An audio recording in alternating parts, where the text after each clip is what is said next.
Мэргэжилт сегмент хөдөлмөрийн зах зээлийн эрэлт хэрэгцээтэй мэргэжлүүдийг танилцуулж байна. Уул уурхайн машин томд хөрөмжийн механик. Сайн байна уу? Нааг Батэрдэн гэдэг. Би Монгол Солонгосын Политехник коллежийг механикч мэргэжлээр төгссөн. Би Monis Group-ийн уул уурхайн салбарт Monis Service Sanco Board хязгаарлалт буцаат компани сэргээн засварлах цехэд механикчаар ажилладаг.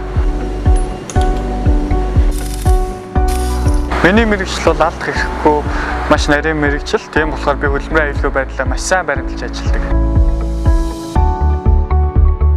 Ер нь энэ мэргэжил дуртай болсон маань миний багаас минь их шалтгаалсан байх гэж боддог. Би их машинаар тоглох дуртай. Бас аавыгаа ингээд машин дээрээ янзлаа байж хажууд нь боолтын төхүүлж өгөөд энэ яадын тэр яадыг гэж айгүй их асуудаг байсан.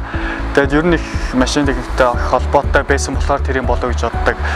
Ороод бас шантраг үе байсан ч гэсэн би үнэхээр хичээж яг зүтгэлээрээ дуртай байсан болохоор би яг зүтгэж яг үнэхээр сургуулаа сайн төгсөж чадсан. Миний мэргэжил бол ер нь техник сэтгэлгээтэй, гарын өвдөөтэй, багаар ажиллах чадвар, анализ хийх, дүн шинжилгээ хийх чадварыг их шаардсан мэргэжил байдаг. Тэгээд ажиллаж явах хугацаанд надаас их ур чадвар, их сэтгэлгээ шаарддаг тийм мэргэжил байгаамаа. Залуучуудаа хандж хэлэхэд ирээдүйн мэргэжлээ зөв сонгож өөр олдсон боломжоо битгий алдаарай.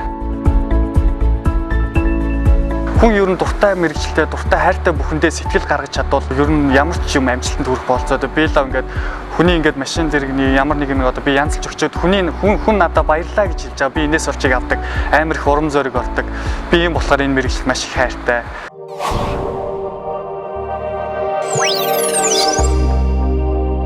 Мэргэжилт сегмент